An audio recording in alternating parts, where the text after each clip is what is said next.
coming back to carry Manning scores in extra time. 3-on-3 in overtime until there's a winner. And away we go. McTavish and Johnson for Canada. Zellweger on defense. It's Ratu with Hirvonen up front and Niemela on the back end for Finland. Niemela. Lead pass for Hirvonen. Poked away by Zellweger. He's intended not to last a long time since they went to 3-on-3. Zellweger. Tied up by Hirvonen. Finds Johnson. And Kent Johnson moves out. Being harassed there by Hirvonen. Three Finns closed in on him. And Johnson knocked that back down in the finish zone as Zellweger moves off and McTavish as well. You've talked about it so many times, Mike, in the NHL, that line changes are such a big factor here. In comes Mata on Forster. Mata works in. They watch there by Forster, swings back to center ice. On some level, defensive zone coverage for Canada should be easier because it's 3-on-3, it's man-on-man.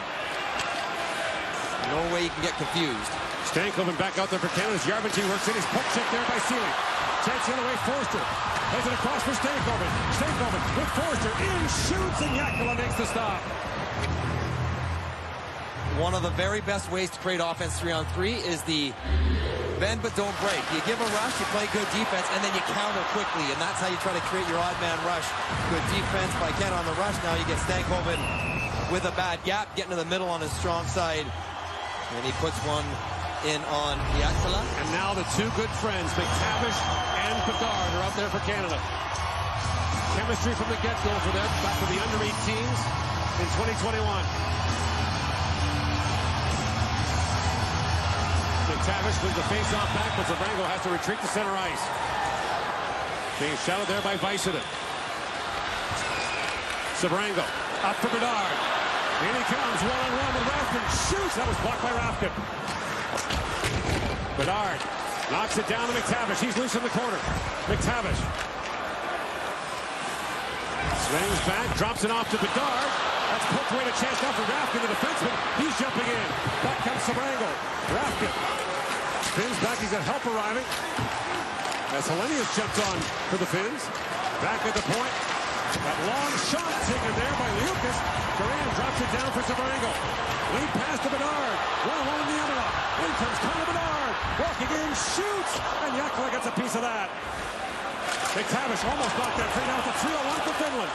In comes Liukas. Drops it back to the envelope. Liukas shoots and Duran makes the glove save. Drops it down. McTavish taken down by Helenius. Helenius saves it. Liukas in, plays it across. It's all the way. It's saved by McTavish. He pulled it out of the air. He pulled it out of the air. Incredible. McTavish in across the line. If it was in, they'll review it and sound the horn. But it doesn't appear to have gone in. In comes Kent Johnson. Johnson shoots him a sharp angle. Jakula the save. On comes Stankoven calling for it. Zellweger's up the. Zellweger tries to knock that free. Now he retreats as Helenius picks it up. The crowd still buzzing about that near goal of 3-on-1 rush for the victory of Canada. Go ahead, you are the best. And thanks for the stream. Let's support the streamer. In comes Ratu. Walks in. Holds. Ratu spins back. He's got Puntio and Hervey with him. Puntio. Back across to Ratu. Ratu feeds it across. Hervey trying to center it. That bounced away. Race for it now. Sealy trying to get to it. And Ratu had to retreat as Sealy got a stick on in. Almost a breakaway for Johnson. Now Stankoven. 2-on-1 with Johnson. In comes Stankoven. Pulls it back away. Can't find it. Johnson in the line. Oh, save him out. Scores! Kent Johnson. A golden goal in Canada.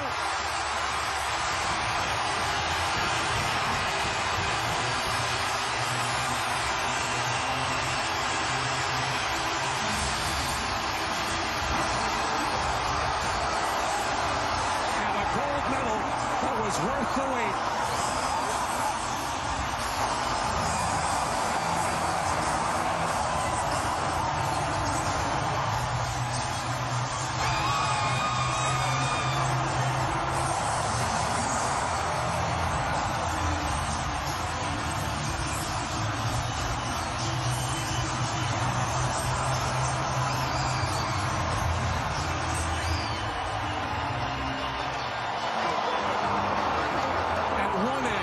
McTavish with an incredible save. The officials are going to look at this.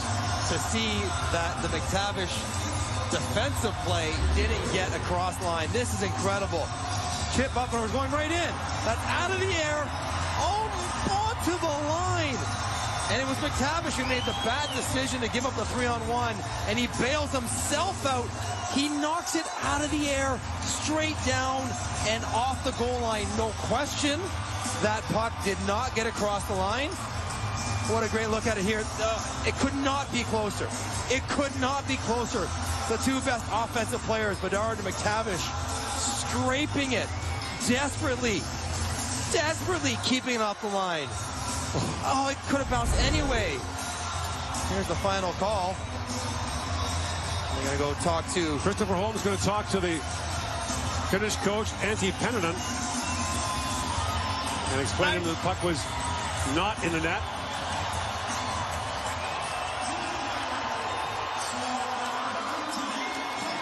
So the celebration is on. Canada has won gold again at the World Junior in incredible fashion.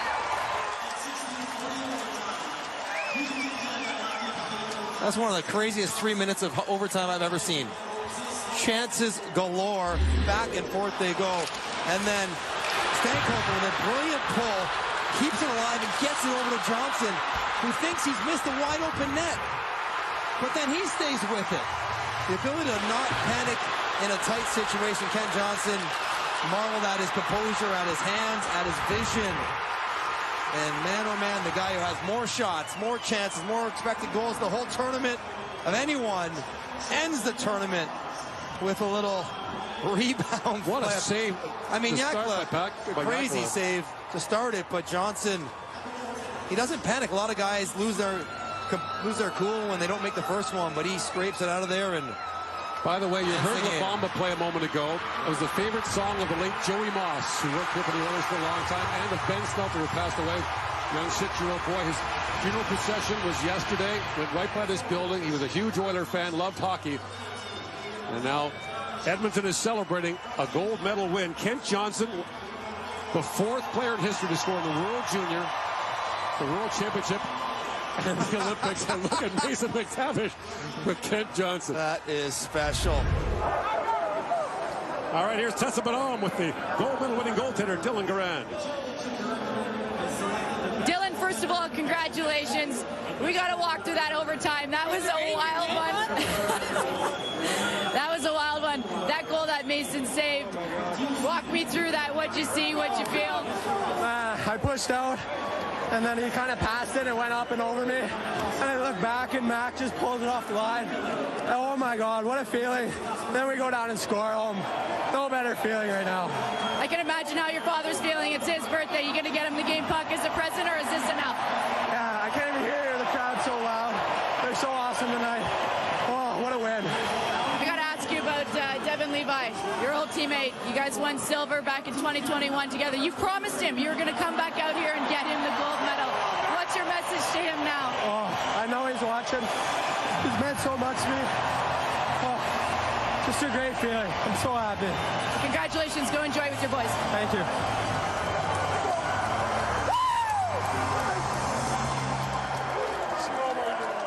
So we're going to have the silver and gold medal presentations, the Canadian anthem.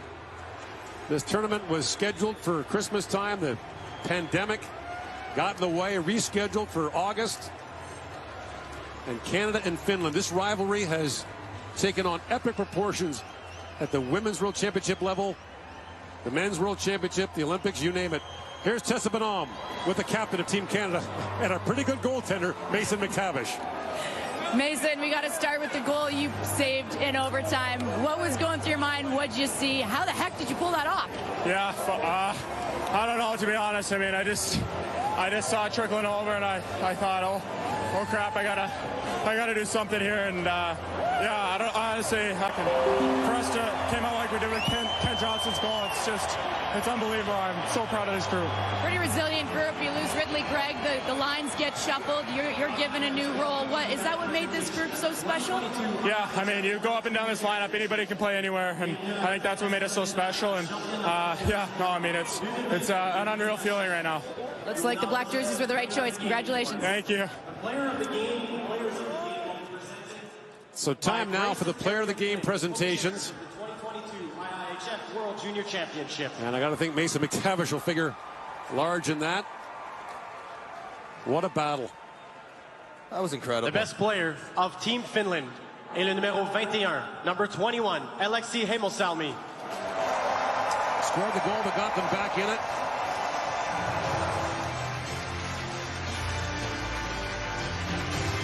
The top D at the under-18 tournament. He's got a trophy to accept.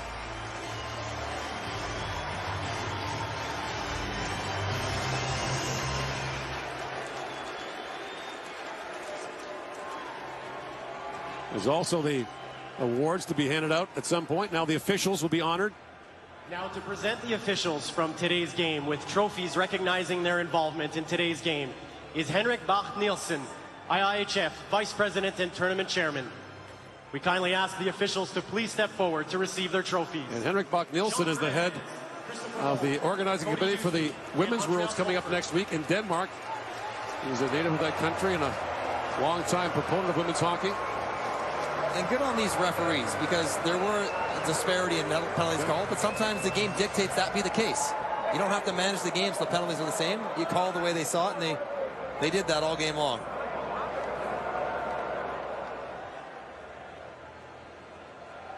Finland won bronze here in 2021, so they've gone gold in 2019 in Vancouver. Bronze in 2021 in Edmonton, and now silver in 2022. Heikki Hietanen, IIHF Council Member, to present the silver medals to Team Finland.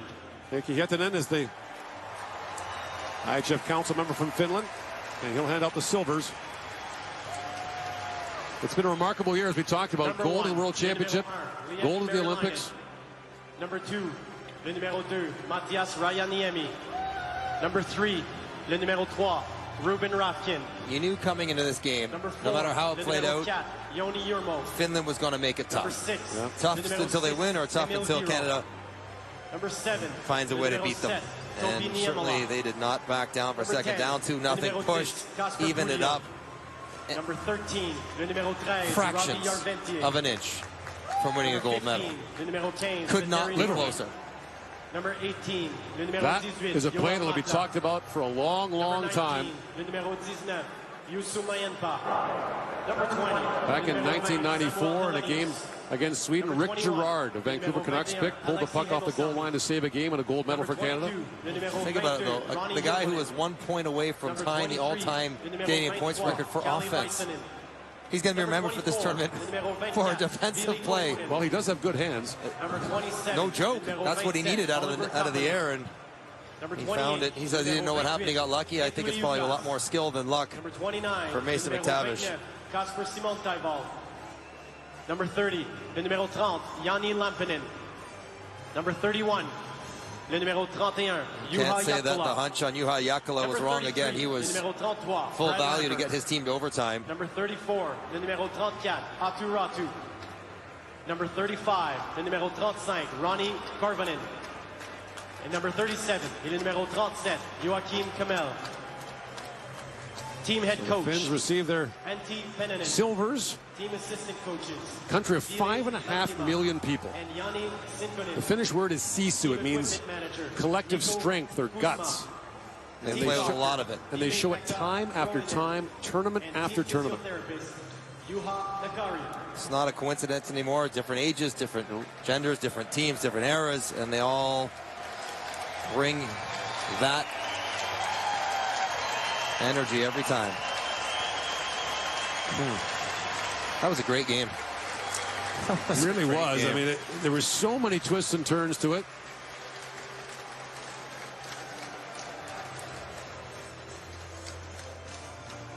Some of these guys will be at camps together in a couple weeks. Yeah, a lot of prospective NHL teammates together.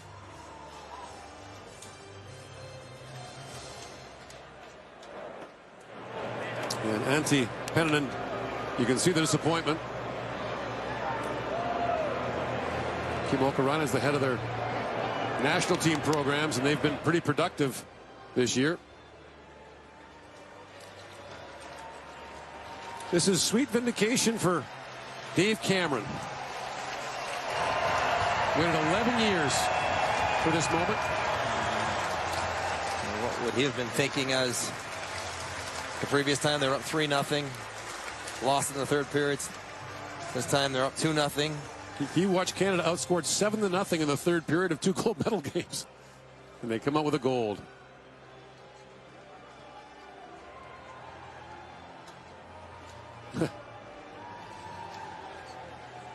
And now the presentation of the second place trophy to the Finns. There's a lot of closeness between Finland and Canada. 30 years ago, the Finns took a lot of to present the IIHF trophy to the teaching and learning from Canada, brought it back home. They've adapted it to their own style, but the Finnish League Championship, this SM Liiga Championship, is called the Canada Cup. Please come forward to accept the award. And there is Roni Hirvonen, the Finnish captain. Had a good tournament. Tremendous passer of the puck. Picks up the one they didn't want.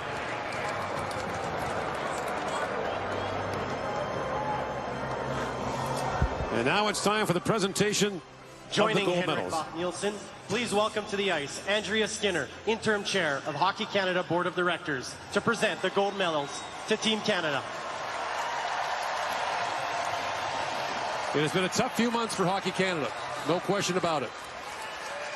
Number 1, le numéro 1, And Sebastian time now for the gold medals. Sebastian Kosa from Fort McMurray, Alberta. Le numéro 3, Olin Zellweger. Olin Zellweger from Fort Saskatchewan, Alberta. Carson Lambos from Winnipeg, Manitoba. Lucas Cormier from Saint Marie de Kent, New Brunswick. Donovan Sabrango from Kingston, Ontario. Le numéro 8, Ronan Seeley. Number 8, Roman Seeley from Olds, Alberta. Number 9, Joshua Waugh from Saint Georges, Quebec.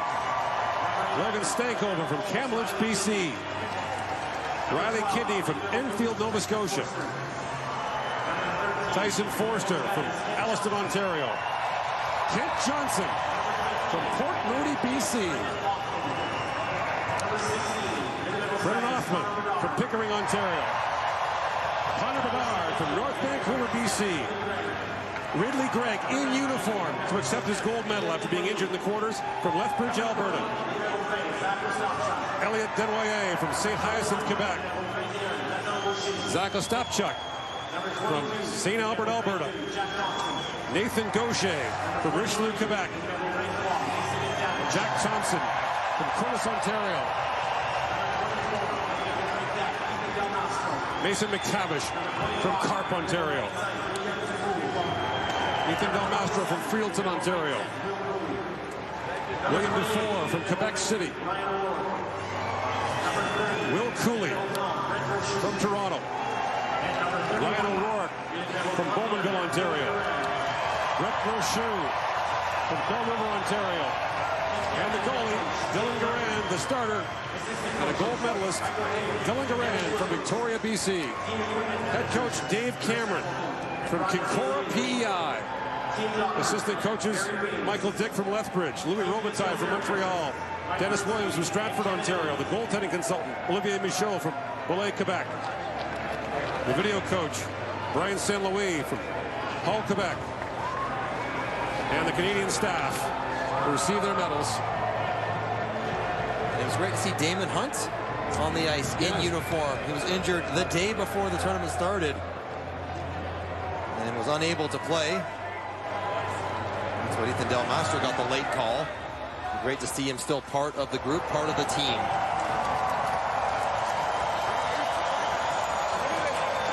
Now they'll change the protocol.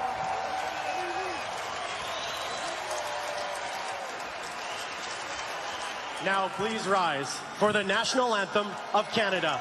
Maintenant, merci de vous lever afin d'écouter l'hymne national du Canada.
There's one more piece of business. The presentation of the trophy by IIHF President Luc Tardif. Now please welcome Luc Tardif, IIHF President, to officially close the 2022 IIHF World Junior Championship.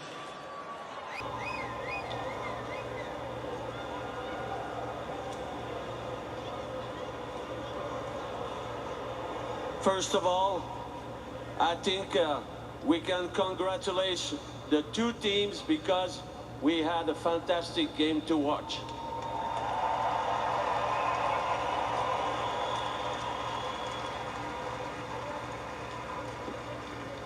Beginning of January, when we had to stop the tournament because of the COVID,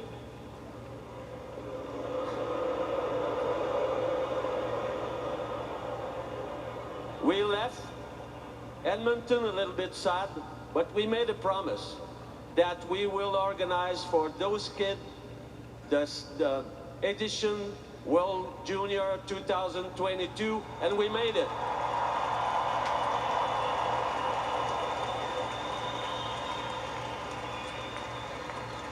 Thank you, Edmonton. Thanks to the fans, the volunteer, the organization committee, Hockey Canada for the works done. Fantastic. And I think everybody enjoyed this tournament.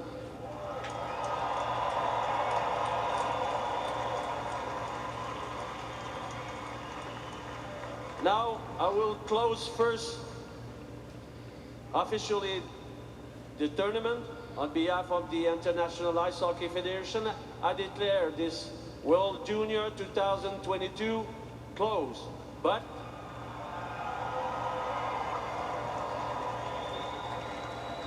now that's time to celebrate. Captain, please.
Been the official song for Canada since Buffalo. Bring it back forever. It's all the fans want, and it plays here as the Canadians one by one hand off the World Junior Championship trophy. James Dudley back alongside Cheryl Pounder, Jeff O'Neill, and Bob McKenzie will stay with you while the Canadians stay on the ice. I think of the moments we've witnessed at this tournament, the John Slaney goal, the Everly goal in Ottawa in the semis, the Jonathan Taves shootout in 2007, Matt Halischuk with a golden goal for Canada, Akil Thomas back in 2020, finishing off that Canadian comeback. I don't know, maybe the Everly goal, but that was one of the craziest sequence of events I've ever seen. And it was the trifecta, the three marks to it. I thought that the horn was going to blow because I thought the puck went in the net at the other end. And miraculously, Mason McTavish kind of tapped it out of the air and bounced around the goal line, and then it went the other way. Unbelievable toe drag by Stankoven, and Johnson puts in the winner. What a hockey game. And so unbelievable that Mason McTavish, who came back, wanted that gold medal so badly, to just make that incredible play on the goal line to tap it down and have it go the other way. You could just see the emotion of all these guys. Every national team minute is a privilege, and you can see it on all of their faces.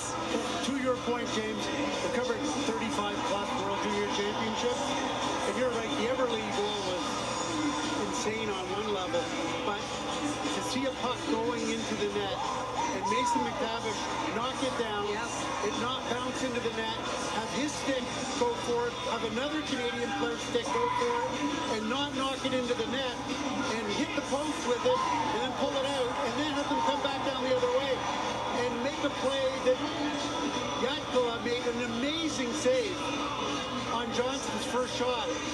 And I thought the Finns were off to the races the other way, and Johnson was able to follow up on it. It was really an improbable ending. Well, and it's just the emotion of the game, right, guys? I mean, you saw the Finns just lying on the ice in defeat. Everyone left absolutely everything out there on the ice. This is a long tournament, you know. The Finns deserve a lot of credit, Cheryl. I mean, it was 2-0, and people say you got to just hang in there and get through the penalty kills, blah, blah, blah, the standard stuff. But they knew that Canada was the better team there outmatched, but they stuck with it. And they had all the momentum going into that overtime, and it looked like they were going to be the team to win this gold medal, and some unbelievable, I guess, fortune for the Canadians and breaks, and an unbelievable play at the other end to end the hockey game. 12 minutes and 8 seconds worth of power play time for Canada, to your point about the Finns. And then in the third period, the Finns outshot Canada 17-10 in the third period. Remember how we talked endlessly about the best power play in the tournament always wins gold, and that was going to be the deciding factor in this game. So much for that, Bob. And the worst penalty killers, the Finns, and they were perfect on this day. That's what makes hockey beautiful, is when it makes no sense whatsoever. Just one finishing thought on that McTavish thing. Considering the context of overtime in the gold medal game, I think it's the best non-goalie save I've ever seen, and maybe in hockey history. Well, I'll say this. Cheryl picked Kent Johnson to score the game-winning goal. I Mason McTavish. You never get there without him. But what I'm saying is, you must share it. You must share it, because there's not a chance in the world that Kent Johnson is able to score that goal if it's not for McTavish. So, two winners on the goal. We were talking about McTavish, James. It's Ridley Gregg. I just wanted to say a word about him again. Maybe with McTavish, Canada's best player until he got hurt. He was going to join us on set today, but was still so upset about the injury and having to miss this game. And to see him out on the ice in uniform, lifting that trophy. Going back to McTavish, his coach calling him, we were discussing the 200-foot game and what it really means. And he's looked like an NHL player and a leader and a guy that does it all for his team. That's an unbelievable play to save the gold medal right on the goal line. Most guys are like, I don't want to touch that puck and I don't want to go near it. And the calmness to get that play done, it's unbelievable. And that goal makes head coach Dave Cameron's life much more enjoyable. Because if Canada loses in overtime, everybody's going to trot out what happened in 2011 in Buffalo when some guys named Panarin and Tarasenko and scored 5 unanswered goals. And he's had to hear about that. Dave Cameron's a good hockey coach, and he's had to hear about that ever since. Absolutely. It's the thing that and people it most associate would have been the same script here. 2-0 lead, lose in overtime. People would have said you blew another lead. And instead, they get the goal. And, I mean, what it comes back to is hockey's a game of luck. And let's be honest. The McTavish play was incredible skill to do it, but there was a large dollop of luck involved. I'll tell you what, I would know where that would have gone if I tried it. And it's a ton of skill as well. You know, almost looked like a lacrosse player move there. Here's the photo that will hang on their walls for probably the rest of their lives. Oh, you have one from '95. Cheryl has 8 of them, 6 world championships and 2 Olympics. Unbelievable moment. I think that's what connects you for a lifetime are these moments. And I know you know that. That's the most important picture right there to just, and it's always a battle to get close to the trophy because that's the most important part of the picture. You see everybody trying to cram in there close to the trophy. Well, the right guy. But that's the picture everybody's going to have in their basement. The right guy has it. Mason McTavish, who you guys mentioned, did not have to come back for this tournament. A lot of players from different countries chose not to come with NHL camps coming in, and that's not a knock on them. That's completely understandable. But for him to want to come back after the year he had playing for 7 different teams and to be the best player in the tournament and then to make that play. And then going late into the Memorial Cup as well and not ending the way he wanted it there and then finding a way to come back and do it. And as you know, these training camps, these months are long and they're exhausting and you have to pay your dues. You have to give the sacrifices, and these guys did that and they've been rewarded. And as mentioned, they'll be connected forever by this gold medal. And who knew? All tournament we were counting Mason McTavish down to, is he going to get the record for most points, most goals in a tournament? Instead, all we're talking about is the defensive play, man. I'll never talk about the goals. That's all we'll talk about is that one play. stuff, Chuck. You know, the little plays and the detailed plays that make such a difference in a game, and every single player contributed on this team, and that's how you get that trophy. As the officials continue to pass the trophy around, we remind you that this breaks the tie of the last decade. It's been an amazing decade at the World Juniors with 3 nations dominating and trading gold medals. Every 3 years, the U.S., Finland, and Canada have won a gold medal. So this was the tie, 3-3-3, and the Canadians break it and win their 4th to win the decade in 2022.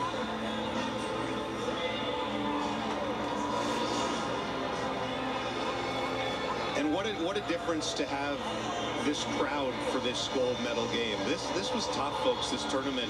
The non-Canadian games, if you watch them, there was nobody here. I could count the crowds in some of the early games. The Canadian crowds were decent and built as the tournament went along, as we expected they would. There'd be 1,000 or 1,500 more every single game. This was the first game where that lower bowl at least was packed and it felt like a gold medal game. You feel it as an athlete. You know when the crowd is behind you and you get energized, and there was certainly a ton of energy in this building today. And as I look forward to Halifax as well, one of the greatest barns I ever played in, with the energy beneath, just feeling the roar of everyone in the building, and it pushes you forward, in particular in overtime. And we thought Ken Johnson's Michigan would be the highlight. They played forever for him, and I think he's one-upped himself with that golden goal on a second try. Connor Bedard, by the way, will be back. We don't know who exactly will be back at Christmas time in Moncton and Halifax. We know Connor Bedard will be back.